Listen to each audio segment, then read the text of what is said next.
여러분 안녕하십니까? 일상으로 가는 길이 험난해지고 있습니다.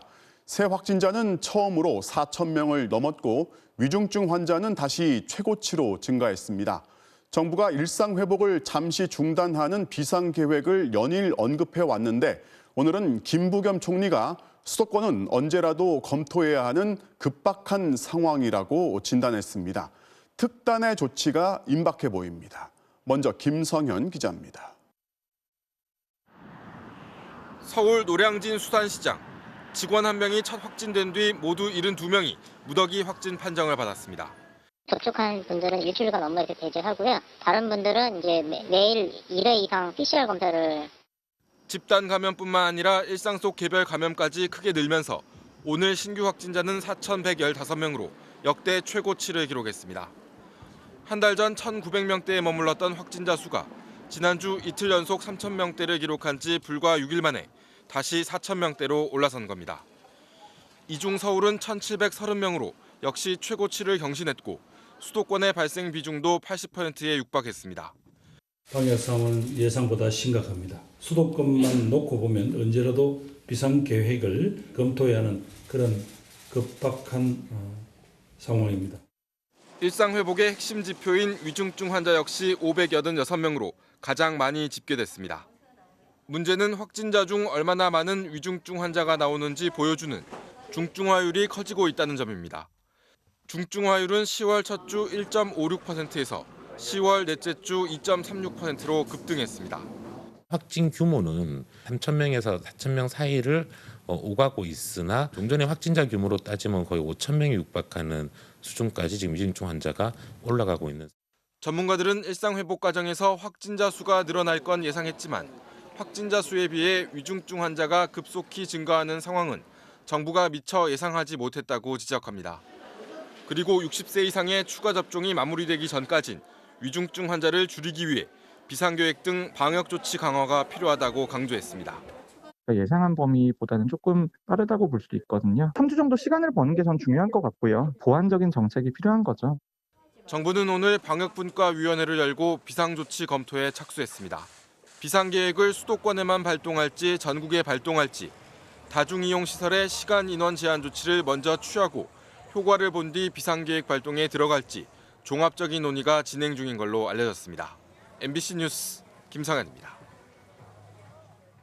코로나에 감염된 태아가 뱃속에서 숨지는 첫 번째 사례가 나왔습니다. 산모가 확진 판정을 받고 조기에 출산을 했는데 태아는 이미 숨져 있었고 코로나 양성 반응을 보인 겁니다. 태아 사망이 코로나 때문인지 정부는 아직 단정하지 못하고 있습니다. 김아영 기자입니다. 백신 미접종자였던 30대 산모는 지난 18일 코로나19에 확진돼 서울의 한 병원에서 입원 치료를 받고 있었습니다. 나흘 뒤인 22일 산모는 임신 26주 만에 조기 출산했지만 태아는 이미 숨진 상태였습니다. 숨진 태아를 검사한 결과 코로나19 양성 반응이 나왔습니다. 태아가 코로나19 바이러스에 감염되고 사망한 국내 첫 사례입니다. 태아의 감염 경로는 아직 확인되지 않았습니다. 방역당국은 태아가 산모의 뱃속에서 있을 때 산모로부터 수직 감염됐는지 분만 과정에서 산모의 체액이 몸에 묻어 양성 반응을 보인 건지 판단하기 힘들다고 밝혔습니다. 또 태아의 사망과 산모의 조산 원인이 코로나19와 관련이 있는지도 현재로선 알 수 없다고 전했습니다. 전문가들은 매우 드문 사례여서 정확한 규명이 쉽지 않을 것으로 보고 있습니다. 아기도 사망하고 산모도 사망한 사례들이 있습니다. 수직 감염이 잘 안 되긴 하지만 엄마가 감염이 됐기 때문에 확인을 해봐야 될 것 같습니다. 외국의 경우엔 비슷한 연구 결과가 있습니다. 지난 19일 미국 질병통제예방센터가 낸 보고서에 따르면 코로나19에 감염된 여성의 경우 그렇지 않은 여성보다 태아의 사산율이 약 2배로 나타났습니다. 델타 변이에 감염된 경우는 4배 이상으로 높게 나왔습니다. 사상 가능성뿐 아니라 임산부 자체가 사망 가능성도 높고 중증화 가능성도 높아요. 미국이나 유럽에서 예방접종을 임산부한테 꼭 하게 했던 이유가 그런 이유거든요. 전문가들은 임신부의 코로나19 감염은 사산 외에도 조산이나 중증화 진행을 높일 수 있다는 연구가 보고되는 만큼 백신 접종을 받는 게 낫다고 권고했습니다. MBC 뉴스 김아영입니다. 이 심장과 폐가 정상적으로 기능하지 못할 때 환자 몸에 피를 돌게 하고 산소를 공급해주는 의료장치를 에크모라고 합니다. 그만큼 상태가 가장 위험한 환자한테 이 장치를 달아주는데 이 에크모 환자가 빠르게 늘고 있습니다. 박진주 기자입니다. 경기도의 한 대학병원 음압병동. 코로나19 위중증 환자 9명 중 60대 환자 4명이 인공 심폐장치 에크모 치료를 받고 있습니다. 두세 달 전에는 에크모 환자가 전혀 없었거든요. 코로나 대용으로는 4대이거든요. 지금 100%로 해서는 가동하고 있다고 보셔야죠. 에크모는 심장이나 폐가 제기능을 하지 못할 경우 환자의 혈액을 몸 밖으로 빼낸 뒤 산소를 주입해 공급하는 장치로 산소 호흡기 치료조차 어려운 가장 위중한 환자에게 사용됩니다. 코로나19 위중증 환자가 600명에 육박하면서 에크모 장비에 의존하는 최위중증 환자도 늘고 있습니다. 이달 초 38명 수준이던 전국의 에크모 치료 환자는 2주 만에 52명으로 증가했습니다. 그러다 보니 에크모 장비가 부족해 환자를 못 받는 사례가 생기고 있습니다. 저희 병원에 에크모 장비가 많다 보니까 에크모 환자가 의뢰가 많이 옵니다. 예, 어쩔 수 없이 다른 곳을 좀 어레인지를 해드리고 있습니다. 예. 제때 에크모 치료를 받지 못하는 환자가 생길까 봐 의료 현장의 고민이 깊습니다. 에크모 장비가 쓸 수 있는 게 한 대뿐이 없다. 그러면 어떤 환자를 선택할 거냐. 의료 자원의 공급이 이렇게 한계가 도달을 하게 되면 결국에 그런 선택의 순간이 올 텐데. 정부는 30세대의 에크모 장비를 더 도입하기로 했습니다. 도입 전까지 위급한 환자의 전원 조치 등 병상의 효율적 운영을 통해 기존 에크모 장비를 최대한 활용할 계획입니다. 정부는 또 전국의 중환자 병상 가동률이 70%를 넘어선 가운데 서울은 86.4%까지 치솟자 비수도권에도 준중증 병상 267개를 추가로 확보하기 위한 행정명령을 내렸습니다. MBC 뉴스 박진주입니다.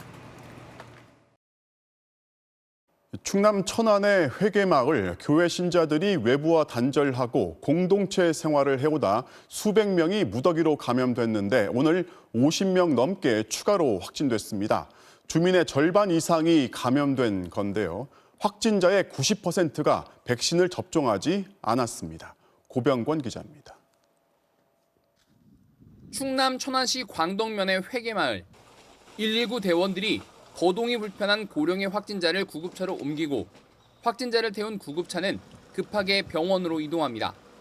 이 마을에서는 오늘 50여 명이 추가로 확진됐고 충남 천안 아산에서의 관련 확진자만 285명으로 늘어났습니다. 마을 전체 427명 가운데 60%가 넘는 주민이 확진된 겁니다. 모두 같은 교회 교인들인데 제주와 전남 등에서도 관련 확진자가 나오면서 전국적으로 확진자는 300명에 육박합니다. 방역당국은 N차 감염 등 지역사회 확산을 가장 우려하고 있습니다. 이 마을에서 발생한 확진자의 91.4%는 백신 미접종자였습니다. 1980년대 말 교회 신도들이 전국 각지에서 모여 조성된 회계마을은 외부와 교류가 거의 없었던 것으로 전해졌습니다. 역학조사를 마친 확진자 가운데 직장 등 외부 활동을 한 사람은 6%에 불과했습니다. 방역당국은 재택치료에 들어간 무증상이나 경증 확진자에 대해서는 주기적으로 검사를 하겠다고 밝혔습니다. 글쎄, 그래서 실질적으로 받아야 될 사람이 검사를 안 받고 있나 그걸 좀 보고 있어요. 또 집단 생활을 하는 다른 종교시설에 대해서도 전수조사를 할 계획입니다. MBC 뉴스 고병권입니다. 백신을 접종한 뒤 이상 반응을 호소했지만 인과성을 인정받지 못한 피해자들 가족이 정은경 질병관리청장을 만났습니다. 이들은 인과성의 기준을 확대해달라 요구했고 정부는 납득할 수 있는 판정 근거를 제공하겠다고 답했습니다. 조희영 기자입니다. 지난 3월 아스트라제네카 백신을 접종받은 이후 신체 일부가 마비되고 걷는데 장애가 생겼다고 호소하는 김지용 씨. 그러나 질병관리청 조사 결과 백신과의 인과성이 충분하지 않다는 결론이 나와 의료비 일부만 지원받았습니다. 이 병원 저 병원 데리고 다니면서 진단명을 받은 거거든요. 그러면 국민이 이거를 어떻게 증빙을 하냐고요. 백신 접종 이후 이상 반응을 보였지만 인과성을 인정받지 못한 접종자 가족들이 정은경 질병관리청장을 만났습니다. 이들은 이상 반응의 인과성 범위를 확대하고 신속한 이상 반응 신고 체계를 만들어 달라고 요구했습니다. 백신 접종 후 단 1%의 가능성이라도 있다면 정부가 책임져야 한다는 입장입니다. 지자체 이상반응 전담 콜센터를 운영하여 이상반응에 대한 신속 대응 체계를 만들어 주십시오. 이에 대해 질병관리청은 이상 반응이 신고되면 인과성 판정 근거를 충분히 제공하고 인과성이 입증된 경우 소급해서 보상하겠다고 밝혔습니다. 1339 콜센터 인력을 늘려 이상 반응 신고 체계를 개선하겠다고도 약속했습니다. 다만 정부의 인과성 판단은 환자의 상태, 국내외 연구와 국제보건기구 동향 등을 종합한 것으로 이상 반응 당사자의 주치의나 지자체의 판단과는 다를 수 있다고 강조했습니다. 이와 함께 정부는 60대 이상 확진자의 80%가 돌파 감염자라며 추가 접종을 적극적으로 받아달라고 독려했습니다.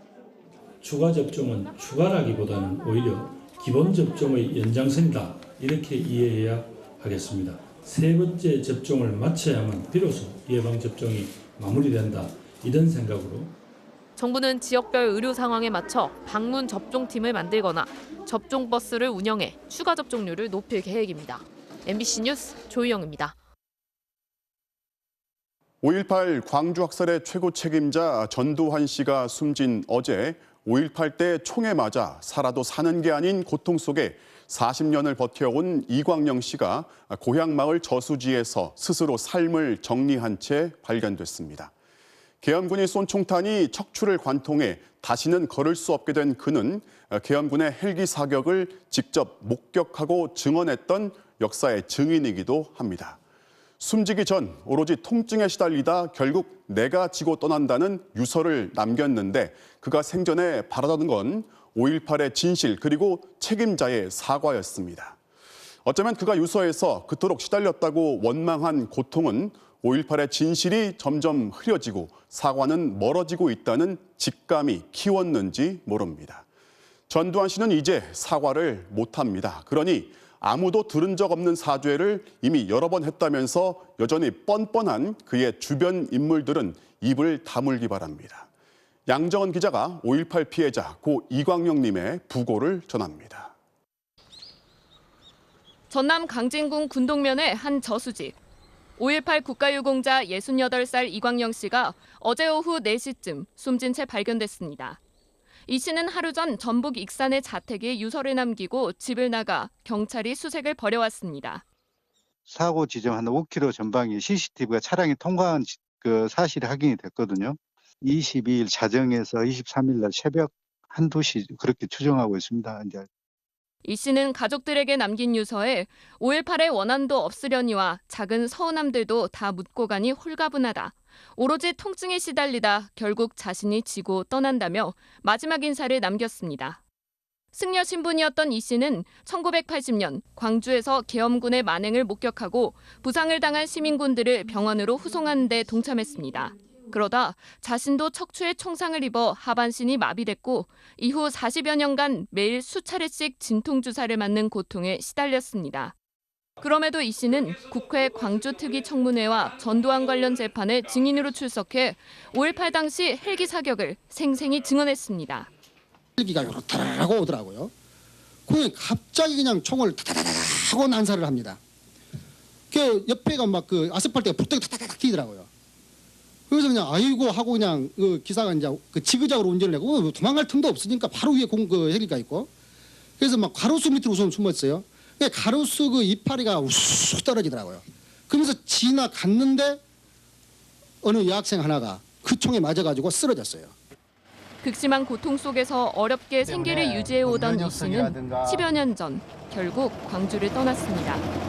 많이 아프셔가지고 저기 경상북도 봉화에서 사시고 혼자 이렇게 사셨어요.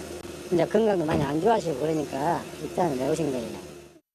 하지만 통증은 끝끝내 이 씨를 놓아주지 않았습니다. 그토록 원했던 5.18 책임자 전두환 씨의 사과도 들을 수가 없었습니다.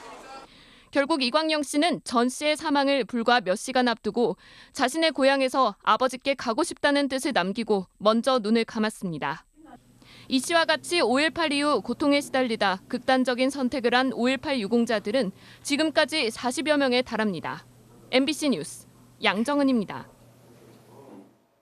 네, 전두환 씨 빈소는 어제보다 북적였지만 정치인들 발걸음이 유독 뜸했습니다.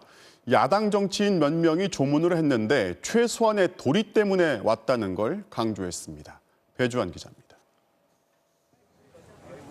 국민의힘 지도부에선 처음으로 빈소를 찾은 김기현 원내대표는 군사 쿠데타와 5.18에 대한 평가는 이미 내려진 것이라고 말했습니다. 죽음에 대한 최소한의 도리 차원에서 조문한 거라며 자신은 특별한 말 없이 유족들을 위로했다고 설명했습니다. 사람의 죽음 앞에서는 누구나 숙연해질 수밖에 없다는 인간적 차원에서 조문을 하는 것이 최소한의 도리라고 생각합니다. 정치권의 발길이 뜸한 것에 대해선 각자 의견이 다 다르고 존중해야 한다며 말을 아꼈습니다. 주호영 전 원내대표도 빈소를 찾았습니다. 지역구인 대구에서 그리고 특임 장관 시절 여러 번 만났다는 인연을 언급했지만 전 씨에 대한 역사적 평가엔 답을 피했습니다. 평가는 뭐 역사가 할 일이고 저는 다만 돌아가셨으니까 명복을 빌 따름입니다. 반면 강경 보수를 지향하는 조원진 우리공화당 대표는 5.18에 대한 국민의 다수 평가가 모두 옳은 건 아니라고 목소리를 높였습니다. 돌아가신 분에 대해서 폄하하고 역사의 내역을 왜곡하는 것은 잘못된 겁니다. 특히 윤석열 후보를 겨냥해선 보수 후보가 어떻게 조문도 하지 않느냐고 비난하며 광주를 찾아 5.18 정신을 헌법에 넣겠다고 한 발언도 즉각 철회하라고 요구했습니다. 윤석열의 5.18 전문 망언을 즉각 취소하기를 바랍니다. 우리 공화당은 취소될 때까지 국민의힘과 윤석열과의 전면 투쟁을 선언합니다. 빈소에는 우리공화당 당원들도 함께 몰리면서 소란이 벌어지기도 했습니다. 왜 사국장으로 합니까? 국정으로 해야 됩니다. 한편 빈소에는 전 대통령 박근혜라고 적힌 화환이 도착했으나 본인이 보내지 않은 것으로 드러나면서 유족 측이 급히 치우는 해프닝도 벌어졌습니다. MBC 뉴스 배주환입니다. 대신 전두환 군부 정권에 몸담은 50 인사들 발길이 이어졌는데 빈소까지 와서 5.18 북한군 개입 같은 망언을 토해냈습니다. 극우 유튜버 때문에 소란이 일기도 했습니다. 김건휘 기자가 취재했습니다. 고 전두환 씨의 육사 동문으로 사조직 하나회 출신 정진태 전 장군은 광주 민주화운동에 북한군이 개입했다는 음모론을 역사적 사실인 양 말했습니다. 북한군이 300여 명이나 남하해가지고서는 일으킨 그 사건 아니겠습니까? 역사 책을 다시 한번 보세요. 극우 유튜버들까지 끼어들어 목소리를 높였습니다. 공산당들한테 사과하자고요. 박철원 전 장관은 전두환 씨가 당시 광주의 비극에 대해 마음 아파했다고 주장하면서 한 번도 사죄하지 않은 전 씨를 피해자들이 용서했으면 한다고 말했습니다. 우리 광주의 우리 유가족 또 기생자 여러분들도 좀 더 넓은 마음을 가져주실 수는 없을까 용서하는 마음. 군복에 베레모까지 챙겨 입고 온 전직 군인은 황당한 말을 늘어놨습니다. 전두환 전 대통령이 발포 명령자가 아니다. 제가 5.18 최초 발포 명령의 장본인입니다. 빈소 앞엔 보수 유튜버 수십 명이 진을 치고 있는데 박근혜 씨의 동생 박근령 전 유경재단 이사장이 찾아오자 한 대 뒤엉키는 소동이 빚어지기도 했습니다. 그만하세요. 극우 사이트 일베 이용자를 상징하는 인형탈을 쓴 조문객도 등장했습니다. 오후 들어 조문객이 늘면서 잦은 소동이 벌어지자 옆 빈소 유족이 거세게 항의하기도 했습니다. 오늘 빈소에는 반기문 전 유엔 사무총장과 중앙미디어그룹 홍석현 회장이 찾아왔고 삼성 이재용, SK 최태원, 한화 김승현 등 기업 총수들은 조문 대신 조화만 보냈습니다. MBC 뉴스 김건희입니다. 전두환 씨 빈소에서 조문객들을 맡고 있는 부인 이순자 씨, 그리고 그의 아들들 역시 역사적 과오를 전혀 인정하지 않고 뻔뻔한 행보를 보이고 있죠. 전두환 씨에게 부과된 세금과 추징금도 외면하면서 본인들 역시 각종 비리와 구설에 오르기도 했습니다. 신재훈 기자가 취재했습니다. 지난달 28일 고 노태우 씨 빈소를 조문한 고 전두환 씨의 부인 이순자 씨와 장남 재국 씨. 사과의 뜻을 물었지만 답은 없었습니다. 5.18 희생자들이 사과할 수 없으신가요? 정재욱 씨! 이순자 씨! 이제껏 이순자 씨는 사과는커녕 남편과 함께 망언을 반복해왔습니다. 지난 2017년 자서전을 내고 12.12와 5.18에 대한 편집증적 오해와 정략적 역사 왜곡에 몇 번이나 전율했다며 부부가 억울한 희생자라는 적반하장식 주장을 쏟아냈습니다. 2년 뒤 인터넷 언론과의 인터뷰에서도 남편이 민주주의의 아버지라며 궤변을 늘어놓았다 거센 비판을 받았습니다.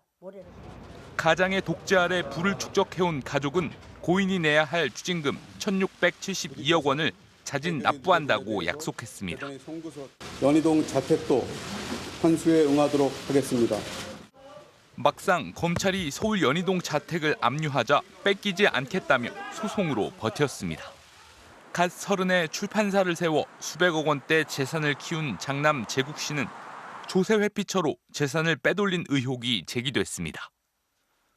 아버지의 비자금 채권을 관리한 사실이 드러났던 차남 재용 씨.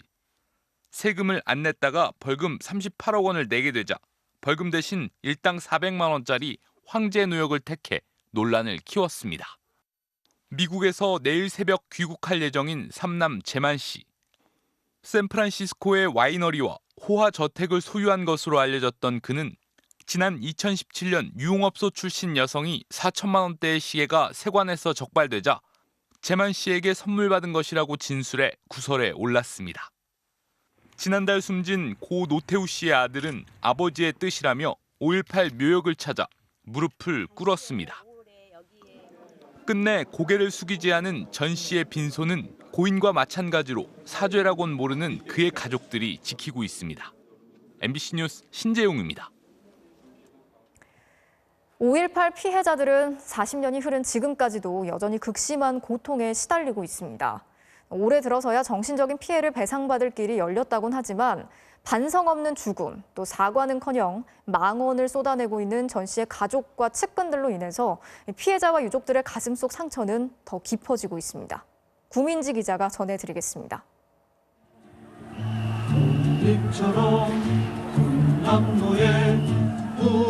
80년 광주의 비극이 서린 5월의 노래.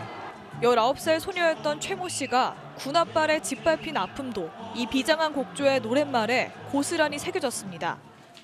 계엄군에게 성폭행을 당하고 가슴을 찔렸던 40년 전 악몽이 바로 어제 일인 듯 생생합니다.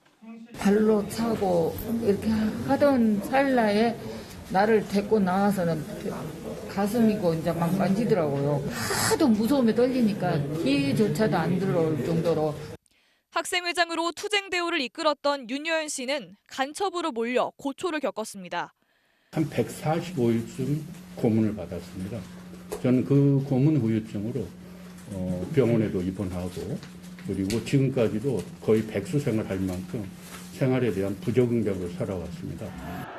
하지만 가해자인 국가는 이들의 상처를 보듬는 데 인색했습니다. 1990년 제정된 5.18 보상법은 신체적 피해만 보상 기준에 넣었을 뿐 회복 불가능한 정신적 고통은 외면했습니다. 보상금을 받으면 재판상 화해가 성립한 것으로 본다며 추가적인 손해배상 청구가 아예 불가능했던 겁니다.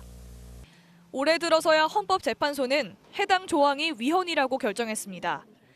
이에 따라 지난 12일 광주지방법원은 계엄군에게서 가혹행위를 당한 5명에게 국가가 각각 최고 1억 원을 배상하라고 판결했습니다.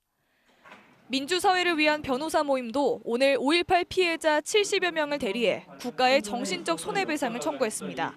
떳떳하게 국가에 대해서 이제까지 당한 고통, 또 기여한 민주주의에 대한 기여한 것들에 대해서 당당하게 요구하는 절차라 할 것입니다. 그러나 광주의 응어리는 영영 풀어내기 어려울지 모릅니다. 그 가족들이라도 정말 장례 치르기 전에라도 사죄를 했으면 정말 좋겠습니다. MBC 뉴스 구민지입니다. 자, 오늘 전두환 씨의 상가를 찾은 조문객 중엔 특히 눈길이 가는 인물이 있었는데요. 바로 국민의힘 김진태 전 의원입니다. 5.18 망언 파문을 일으킨 국회 공청회를 주최하면서 5.18 왜곡에 앞장섰지만 단 한 번도 사과하지 않았고 오늘도 역시 마찬가지였습니다. 김정인 기자가 전해드리겠습니다. 5.18 역사 왜곡 논란을 일으킨 김진태 전 의원이 전두환 씨 상가를 찾았습니다. 다녀가는 게 마음이 편할 것 같아서 온 것뿐입니다. 5.18 북한군 개입설을 퍼뜨린 지만원 씨를 존경한다던 김 전 의원은 지 씨를 국회로 끌어들인 장본인입니다. 5.18 진상조사위를 꾸릴 때는 지 씨를 위원으로 넣으라고 집요하게 요구했습니다. 우리 지만원 씨를 꼭 추천을 해주기를 건의를 드립니다. 그렇게 이상한 분 아닙니다. 꼴통 아닙니다. 급기야 지만원 씨를 국회로 초청해서는 망언이 난무한 5.18 공청회를 열기도 했습니다. 전두환은 영웅이에요. 5.18 유공자라는 이상한 괴물 집단을 만들어내면서 5.18 문제에서만큼은 우리 우파가 결코 물러서는 안 된다고 생각합니다. 국회가 발칵 뒤집히자 다른 의원들은 사과하는 신용이라도 했지만 김 전 의원은 달랐습니다. 망언 파문 나흘 만에 보란 듯이 광주를 찾았고 사과도 거부했습니다. 광주 시민들께 사과하고 부르거나 이런 생각은 안 되신가요? 그거는 뭐 제가 말을 한 것이 아니기 때문에. 자유한국당은 그에 대한 징계를 유보하며 당대표 선거에 나설 수 있도록 허용했습니다. 심장이 좀 쫄깃쫄깃할 때가 있지만 그래도 저 없으면 재미없을걸요? 안 그렇습니까? 총선 참패 후 당 지도부가 광주에서 무릎 사과를 했지만 김 전 의원 제명 요구는 역시 외면했습니다. 김 전 의원은 최근 이재명 비리 검증위원장으로 대선 전 전면에 등장했습니다. 전두환 씨 사망을 계기로 사과할 뜻이 있는지 다시 물었습니다. 5.18 공청회도 이제 좀 논란이 많이 컸었는데 이번 기회에 그 사과하실 그 생각은 좀 없으신지? 본인이 돌아가신 마당에 뭐 이건 좀 얘기하는 게 적절치 않다고 생각합니다. 김 전 의원은 내년 지방선거에서 강원도지사 출마를 준비 중인 것으로 알려졌습니다. MBC 뉴스 김정희입니다. 아직 내지 않은 추징금이 956억 원이나 남은 상황에서 전두환 씨가 사망하자 앞으로 이걸 추징할 수 있을지 벌써부터 우려가 나오고 있습니다. 민주당은 전 씨 가족에게 상속이 되거나 측근들에게 넘겨진 불법 재산을 보다 원활하게 환수할 수 있는 법안을 마련하기로 했습니다. 조명아 기자가 취재했습니다. 지난 2013년 다른 사람에게 넘겨진 불법 재산을 환수하고 추징시효도 10년으로 연장하는 이른바 전두환 추징법이 통과되자 전 씨 가족들은 추징금 완납을 약속했습니다. 심려를 끼쳐드린 데 대해 저희 가족 모두를 대표해서 머리 숙여 사죄드립니다. 하지만 여전히 956억 원이 미납인 상태에서 전 씨가 사망해 환수가 가능한지 우려가 나오고 있습니다. 현행법으론 가족이나 지인이 전 씨의 불법 재산을 갖고 있는 게 확인돼도 당사자들이 범죄 수익인 줄 몰랐다고 주장하면 환수하기 어렵다는 게 가장 큰 걸림돌입니다. 나는 이게 범죄로 인해서 생긴 재산인지 몰랐다. 이렇게 되면은 또 굉장히 이제 추징이나 이런 것들이 어려운 그런 법리적인 한계가 있는 거죠. 이 때문에 가족에게 상속이나 증여된 경우 불법 재산인지 몰랐다 해도 무조건 환수하도록 하는 전두환 추징법 개정안이 지난해 6월 발의됐습니다. 숨겨진 은닉 재산이 새로 발견될 경우를 대비해 현행법상 물건으로만 제한된 몰수 대상에 금전까지 포함하는 개정안도 함께 발의돼 있습니다. 민주당은 비슷한 취지의 과거 발의안까지 포함해 법률 검토에 착수했습니다. 다만 전 씨 미납금처럼 추징이 진행 중인 사안에까지 소급 적용할 수 있는지에 대해선 논란이 예상됩니다. 그런 여부까지 해서 헌법의 저촉 여부까지 검토해서 외국 입법 사례 등을 통해 검토를 시켜보려고 합니다. 법을 개정한다 해도 은닉 재산을 더 많이 찾아내야 환수가 가능한데 검찰 내 전담팀보다 확대된 특별 전담기구를 설치해야 한다는 주장도 나오고 있습니다. MBC 뉴스 조명아입니다. 자, 지금부터는 대선 후보들 소식 알아보겠습니다. 연일 반성과 쇄신을 강조하고 있는 민주당 이재명 대선 후보가 이번에 국민들에게 사죄의 큰절을 하면서 책임과 실천을 강조했습니다. 이재명의 민주당이 가속화되고 있는 가운데 핵심 당직자들도 전원 사퇴했습니다. 최경재 기자가 취재했습니다. 정기국회 입법과제를 논의하던 이재명 후보가 작심한 듯 참석자들 앞으로 나와 큰절을 하며 대국민 사과에 나섰습니다. 거대 의석이라는 권한을 부여받았지만 국민의 아픔과 어려움을 민감하게 책임지지 못했다는 겁니다. 부족한 부분을 또 찾아내고 또 사과드리고 또 각오를 다지고 또 새롭게 변화되도록 노력하겠습니다. 이 후보는 사과로 끝나는 게 아니라 앞으로의 실천이 중요하다며 입법 속도전을 거듭 주문했습니다. 공공부문 노동이사제에 대해선 단독 처리를, 개발이익 환수법은 신속처리 안건 지정을 주문하고 가상자산 과세 유예도 조속한 합의를 요청하는 등 쟁점 법안을 일일이 챙겼습니다. 행안위는 우리 위원장님이 방망이 들고 계시지 않습니까? 국가공무원. 요거는 하면 안 된다. 라는 입장이 당내에 있는 겁니까? 후보의 진정성을 이해하지만 또 다른 독단으로 비춰질 수 있다는 우려도 나왔는데 이렇게 해가지고 밀어붙이는 거 아니야? 이런 한편에 또 다른 이 불협화음이나 공포도 있을 것 같아요. 네. 이 후보는 가능하면 합의 처리를 하자면서도 국민들이 권력과 예산을 주신 만큼 할 수 있는 일은 해야 한다고 강조했습니다. 중소기업들과 만난 자리에서도 중소기업들의 단결권과 단체 교섭권을 가장 우선 처리하겠다고 밝혔습니다. 힘의 균형을 회복하는 것. 그 길은 결국은 중소기업들이 단결권을 갖고 또 단체로 집단적으로 교섭할 수 있는 권한을 주고. 이 후보가 당내 영향력을 키워가는 가운데 사무총장과 정책위 의장 등 핵심 당직자들도 일괄 사퇴를 선언했습니다.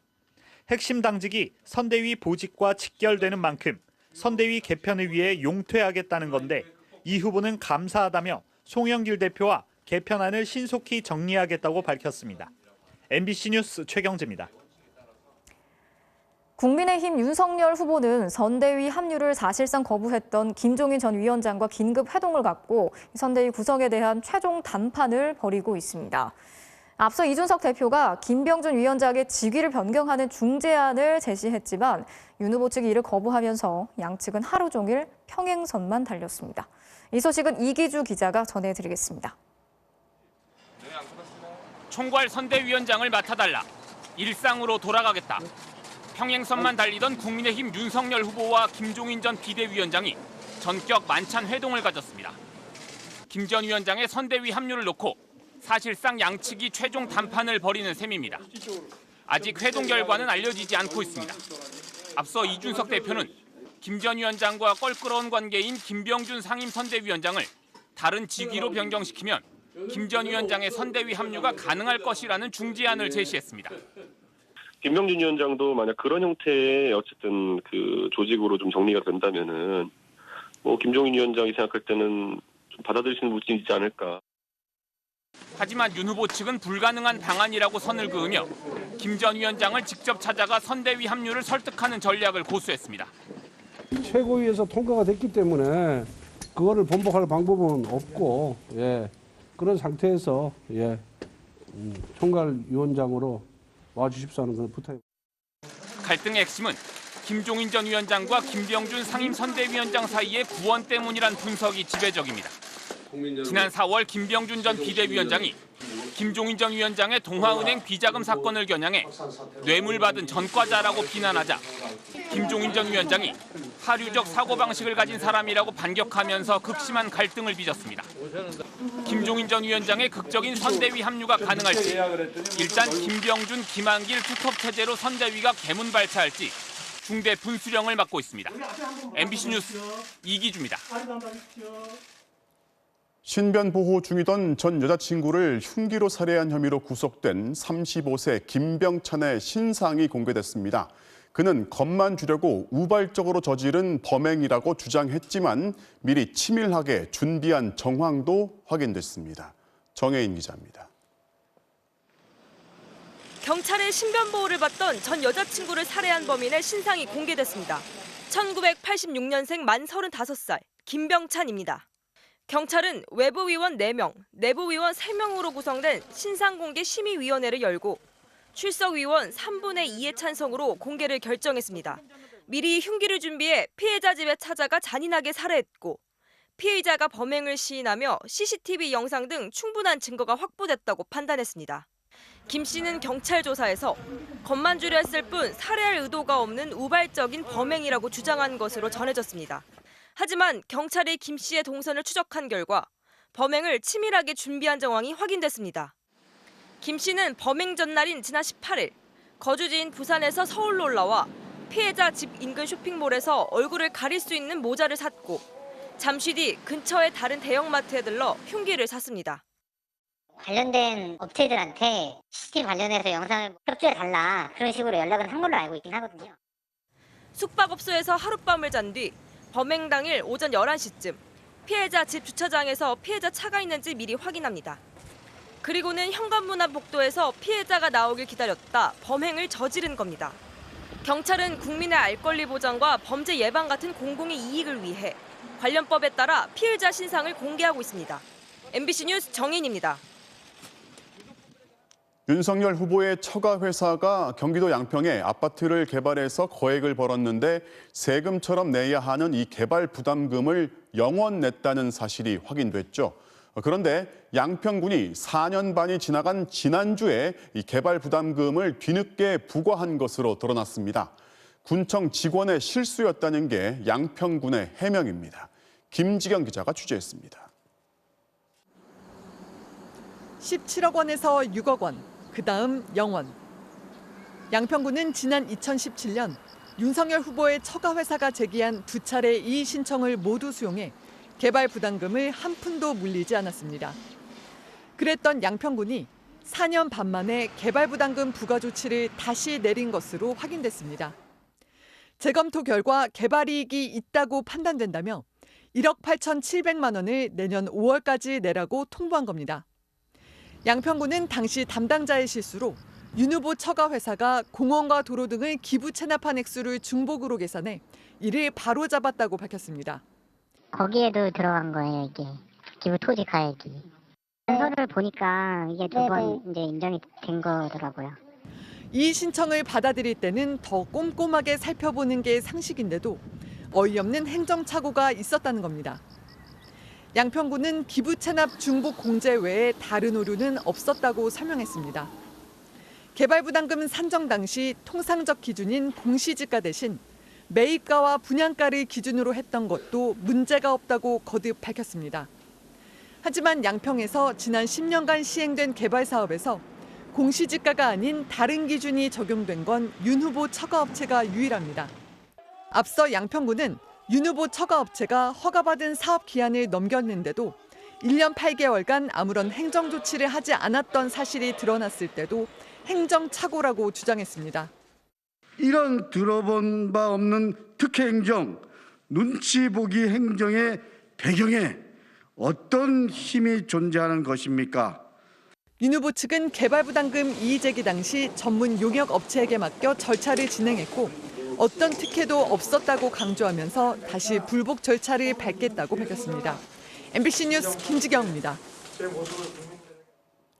검찰이 대장동 개발 의혹을 두고 수사의 폭을 넓히고 있습니다. 이재명 후보의 성남시장 시절 비서실장을 참고인으로 불러서 조사했고 윤석열 후보가 부산저축은행을 부실하게 수사했다는 의혹의 관련자도 다시 불렀습니다. 양수연 기자입니다. 검찰이 오늘 임승민 전 성남시 비서실장을 참고인 신분으로 불러 조사했습니다. 이재명 민주당 대선 후보가 성남시장이던 2014년 7월부터 2년간 보좌한 인물입니다. 성남도시개발공사가 대장동 개발을 전담할 전략사업팀을 신설하고 민간사업자 공모 등을 진행하던 시기였습니다. 검찰은 당시 사업 문건들에 협조자 자격으로 서명한 임 전 실장을 상대로 보고체계와 결제 과정 등을 확인한 걸로 전해졌습니다. 이미 재판에 넘겨진 대장동 4인방의 배임 혐의를 둘러싸고 이른바 윗선 개입 의혹 수사가 속도를 내는 겁니다. 조만간 이 후보의 최측근인 정진상 전 성남시 정책실장의 조사 가능성도 제기됩니다. 이와 함께 검찰은 10년 전 부산저축은행 대출 브로커 조모 씨도 두 번째로 불러 조사했습니다.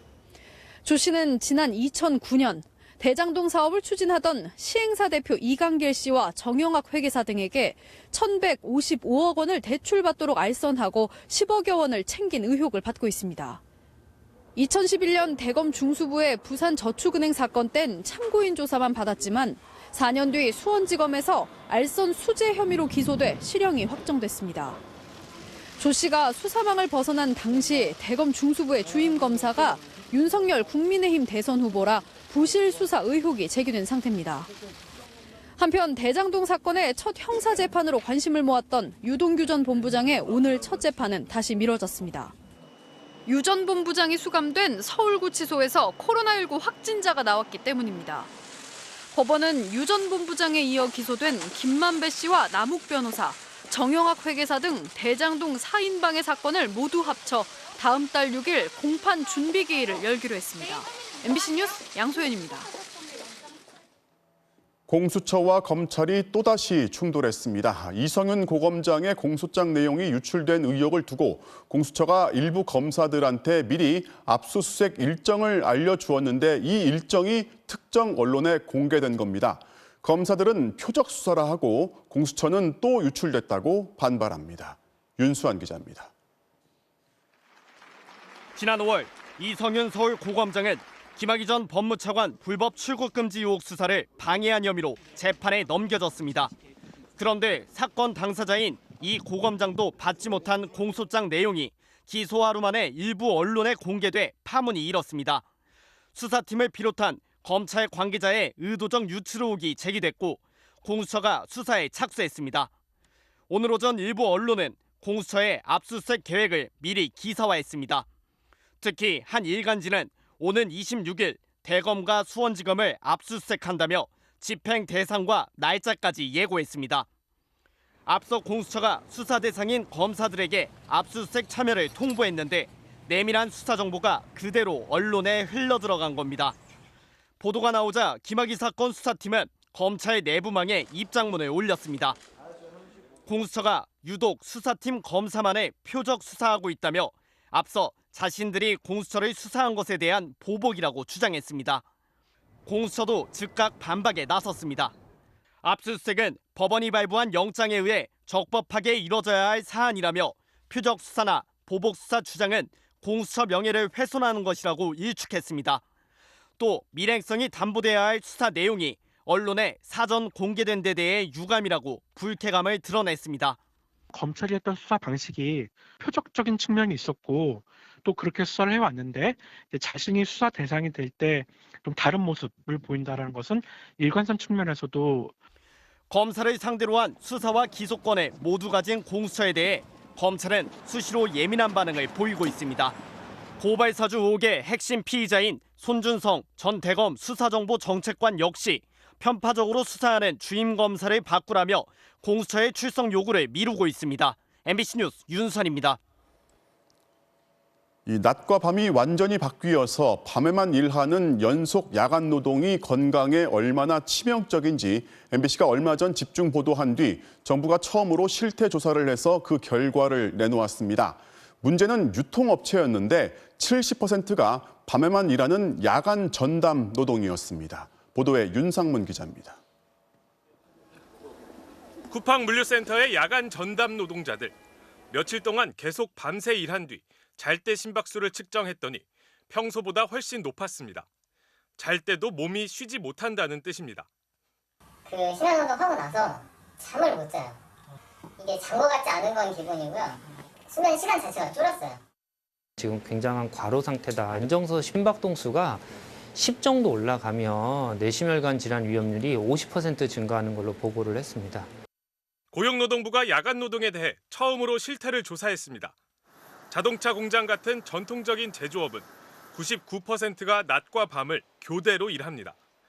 반면 대형마트 같은 유통업의 야간 노동은 70%가 매일 밤에만 일하는 야간 전담 노동입니다.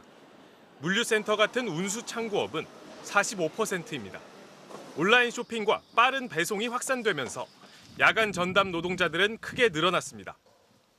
야간 노동은 이군 발암 요인. 그래서 야간 노동자는 일반 건강검진이 아니라 반드시 특수 건강검진을 받아야 합니다. 하지만 조사 대상 51곳 가운데 17곳은 특수 건강검진을 하지 않았습니다.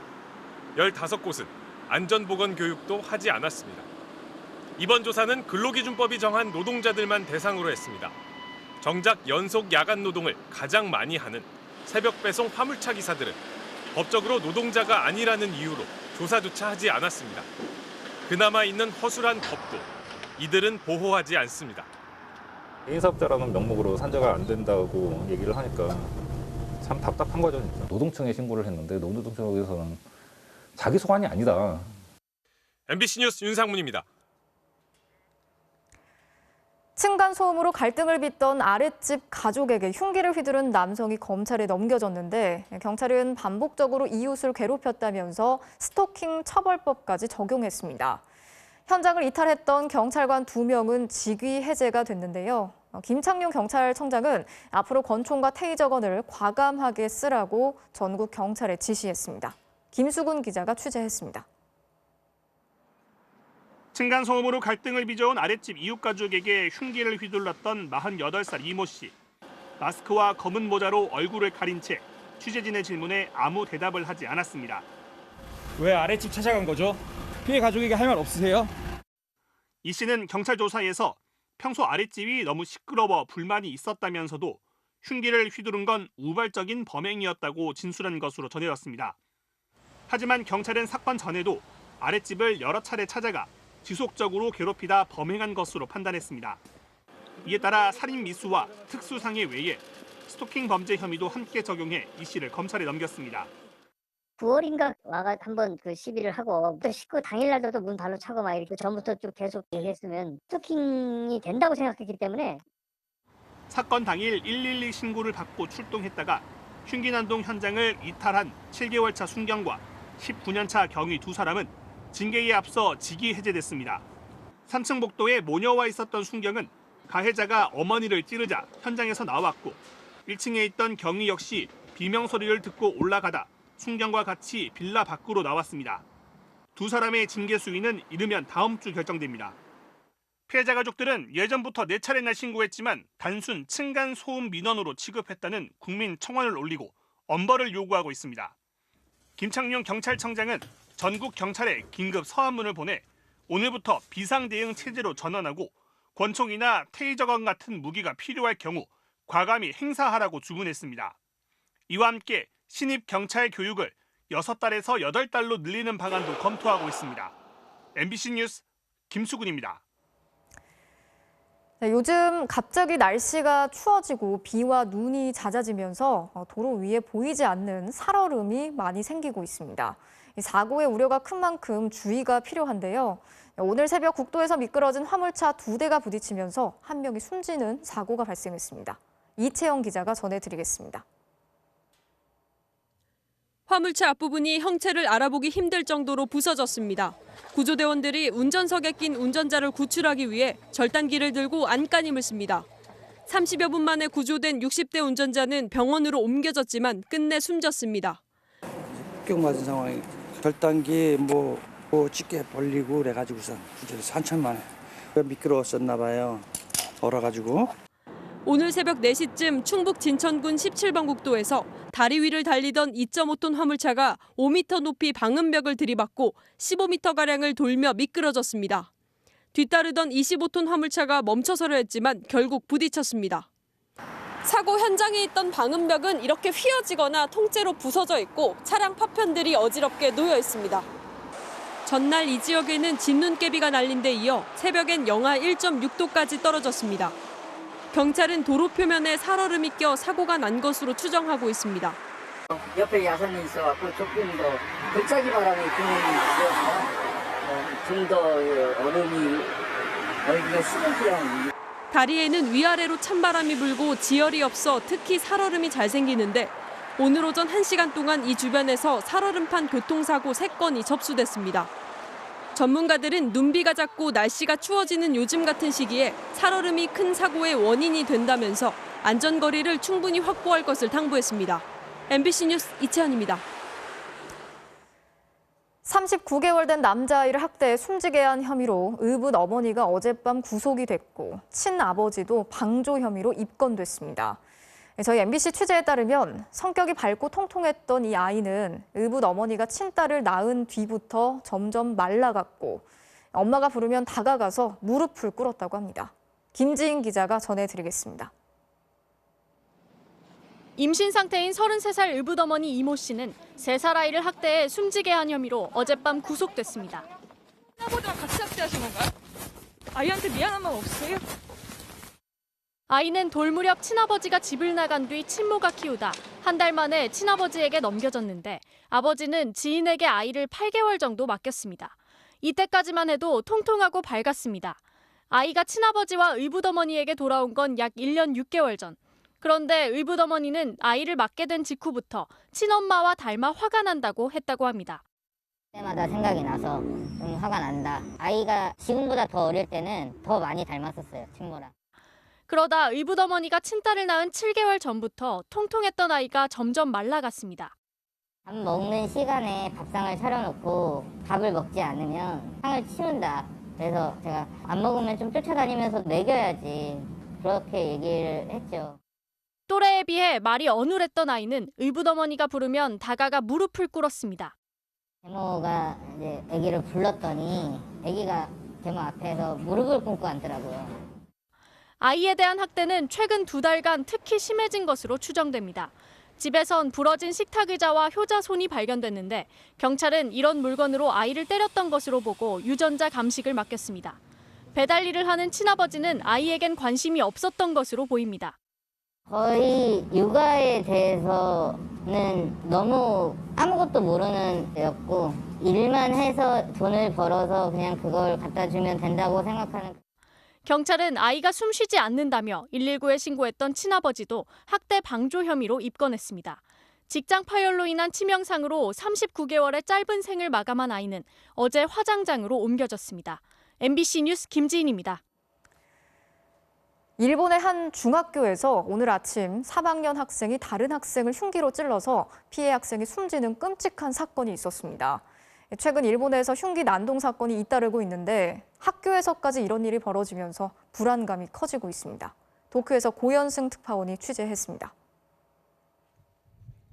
오늘 오전 일본 아이치현 야토미시의 한 중학교에서 학생끼리 다투다 복부를 흉기로 찔렀다는 다급한 신고가 경찰에 접수됐습니다.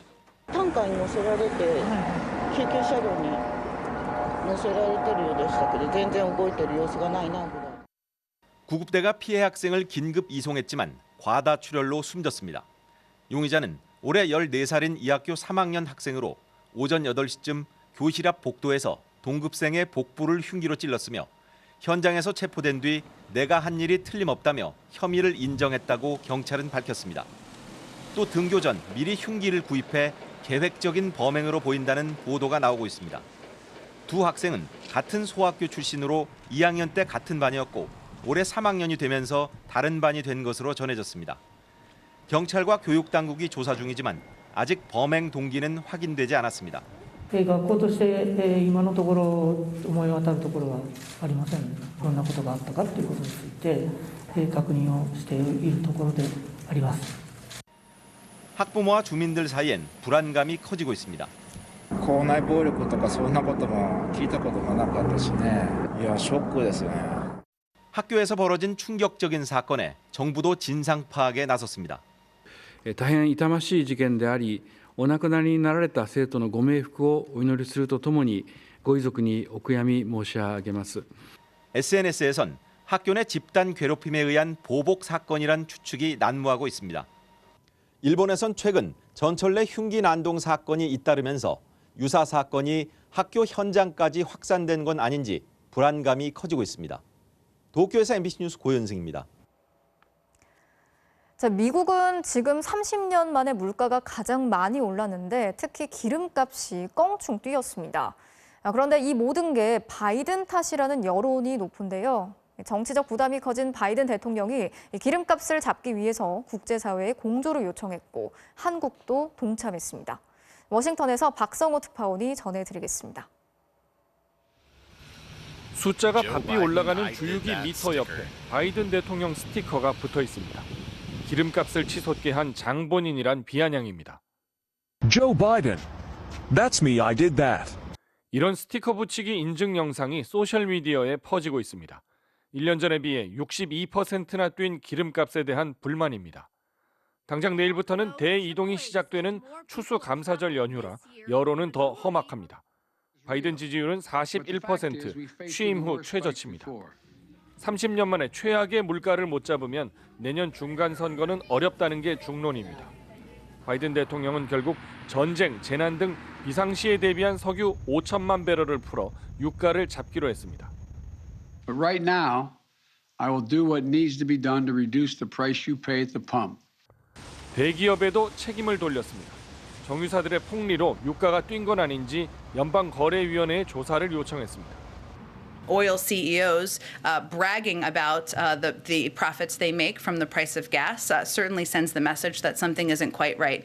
근본적으로는 코로나로 수요가 뚝 떨어지면서 산유국들이 생산량을 줄인 게 문제입니다. 그래서 미국은 가격 안정을 위해서 러시아나 사우디아라비아 같은 나라에 생산량을 다시 늘리라고 압박하고 있습니다. 하지만 모순이란 비판을 받습니다. 기후변화에 맞서 화석연료 사용을 줄이자던 그의 제안과 정반대이기 때문입니다. 기름값 고공행진은 세계적입니다. 무연 휘발유 가격은 갤런당 미국 3.4달러, 일본 5.5, 프랑스 7달러입니다. 동맹인 한국뿐 아니라 중국마저 전략 비축유를 푸는 데 동참했는데 그만큼 에너지난의 위기감이 큽니다. 다만 전문가들은 이번 비축유 방출은 시간이 열흘 이상 걸리는 데다 물량도 제한적이라 유가의 오름세를 당장 꺾기는 어려울 것으로 전망합니다.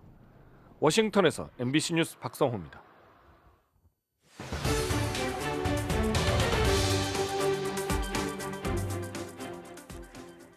미국과 중국이 벌이고 있는 패권 전쟁이 점점 거칠어지고 있습니다. 그 최전선에는 반도체가 있는데요.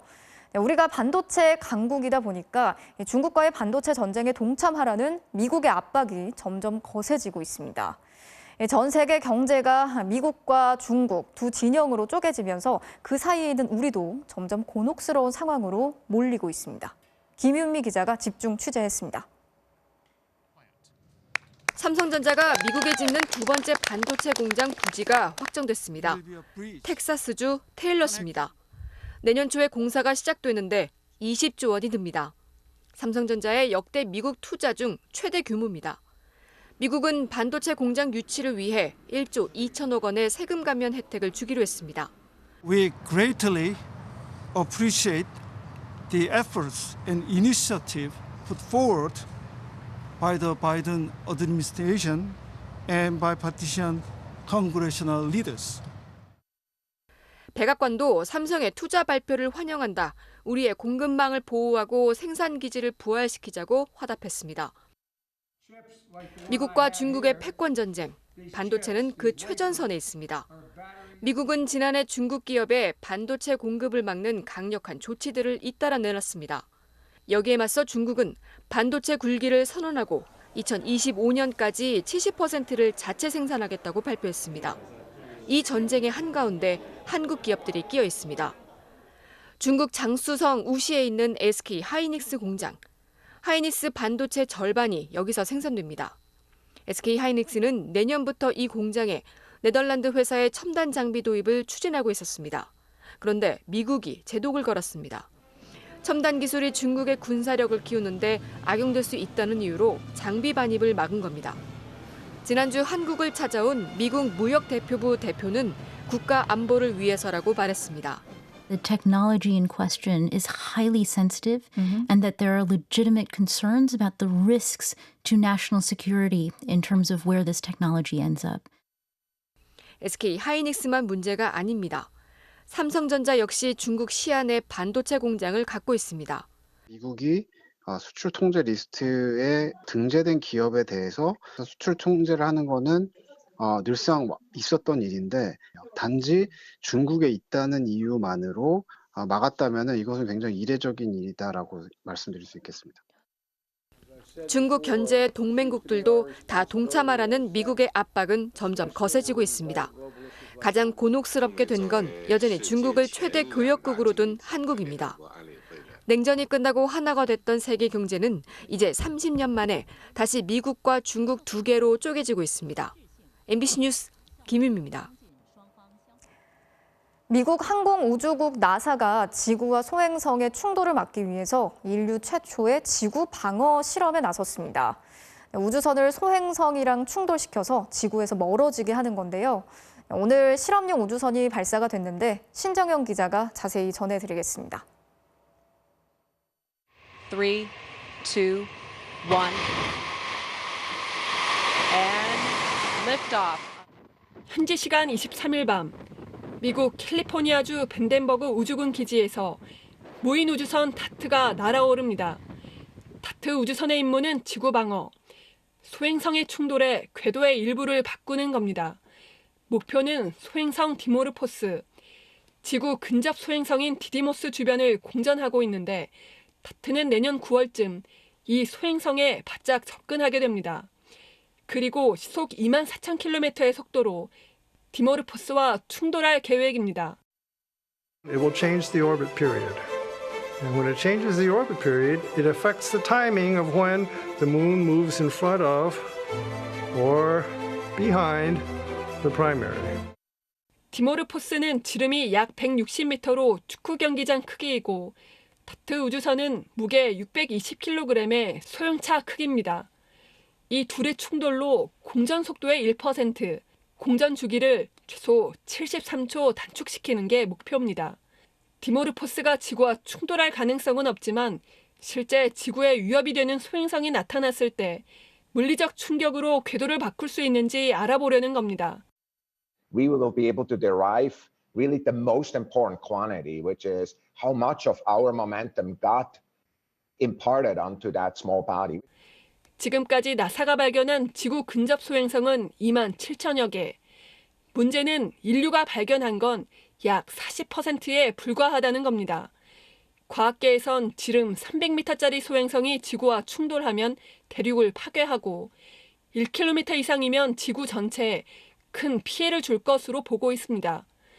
공룡을 비롯해 전체 생물의 75%가 사라진 6,600만 년 전엔 지름 10km짜리 소행성이 지구와 충돌한 것으로 추정됩니다. MBC 뉴스 신정연입니다.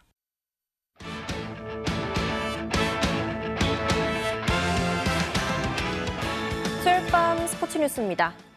여자 배구 IBK 기업은행의 내홍이 좀처럼 가라앉지 않을 분위기입니다. 이번엔 서남원 전 감독이 입을 열었습니다. 이명루 기자가 보도합니다. 팀을 이탈했던 코치에서 임시 감독으로 돌아온 김산희 대행의 폭로. 모든 선수와 모든 스태프들 앞에서 저에게 화를 내시면서 네가 책임지고 나가라. 정말 생각지 못한 입에 담을 수도 없는 모욕과 그런 부분 때문에 제가. 서남원 전 감독은 이를 정면 반박했습니다. 네가 책임지고 나가라라고 한 얘기는 제가 한 적이 없고요. 야, 너 이게 과연 입에 담지 못할 폭언이냐 이거죠. 선수들 다 있는 데서 자기 자존심 뭉개지니까. 모욕과 상처를 받은 건 오히려 본인이라고 주장했습니다. 내가 물어보는데 대답도 안 하고 코치가 물어보는데 대답도 안 하고 그러면 저는 또 뭐가 되는 겁니까? 저는 자존심이 없나요? 경기 직후 선수들의 인터뷰처럼 1시간 가까운 당시 선수단 미팅이 모두에게 불편했을 거란 점은 인정했습니다. 불편한 자리는 맞죠. 당연히. 불편하죠. 더 있는 데서 불편한 상황을 만드는 조성화가 일단 문제고요. 물어보면 대답을 하고 이렇습니다라고 얘기를 해야 되는 건데 끝내 말을 안 하고 있으면. 고참들의 태업 논란에 대해선 선을 그었습니다. 초반에는 전혀 없었습니다. 딱히 그런 느낌이 들었다고 제가 말씀드리기 좀 애매하고요. 증거가 없는 상황에서 심증만 가지고 이랬을 것이다라고 제가 말하기가 좀 애매하다는 거죠. 그리고 이번 사태가 지도자들에게도 큰 충격이었다고 덧붙였습니다. 팀에 문제가 일어났을 때 선수나 이탈자에 대해서 관대하고 감독한테 먼저 이 제재가 빨리 오면 다음에도 계속 이런 일들이 언제든 나올 수 있다라고 생각합니다. 이번 문제로 해서 완전히 선수들 관리 못하고 하는 이미지로 굳어질까 봐 이제 좀 많이 속상하고.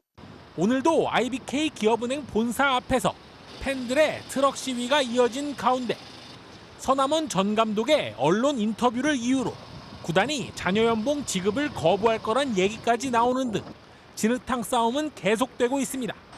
MBC 뉴스 이명노입니다. NBA에서 나온 묘기 덩크슛입니다. 덩크슛 콘테스트도 아니고 경기 중에 가볍게 성공시키네요. 수요일 밤 스포츠 뉴스였습니다.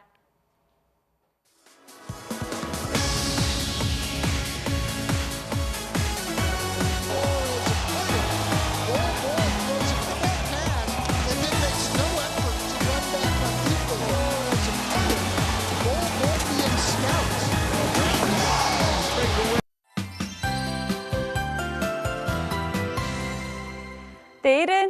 잔뜩 움츠렸던 몸을 잠깐이나마 펼 수 있겠습니다. 강추위를 몰고 왔던 한기가 동쪽으로 빠져나가서요. 추위가 아주 심하진 않겠습니다. 출근길 서울의 기온은 0도, 광주 7도로 오늘보다 2도에서 5도가량 오르겠습니다.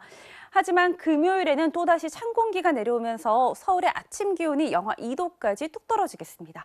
그래도 내일 낮 동안에는 하늘이 맑게 개겠고요. 공기질도 깨끗하겠습니다. 한편 내륙과 달리 동해안 지방은 한동안 비나 눈 소식이 없었는데요. 또 건조한 서풍이 산맥을 타고 넘어가면서 동쪽 지방의 대기가 바짝 메말라 가고 있습니다. 불이 나기 쉬운 날씨인 만큼 화재 예방에 유의하셔야겠습니다. 오늘 밤사이 경기 남부와 충청도를 중심으로는 빗방울이 떨어지거나 눈이 날리겠고요. 내일 오후부터는 하늘이 점차 맑아지겠습니다. 아침 최저 기온은 서울 0도, 대전과 대구 4도, 여수 9도로 오늘보다 높겠고요. 낮 최고 기온은 서울 7도, 대구 13도, 제주는 17도까지 올라서 남부지방은 평년 기온과 비슷하겠습니다. 이번 주말에는 추위가 더 누그러지겠고요. 다음 주 초반에는 또다시 추위를 몰고 올 비가 내릴 전망입니다. 날씨였습니다. 뉴스 마치겠습니다. 오늘도 함께해 주신 여러분 고맙습니다.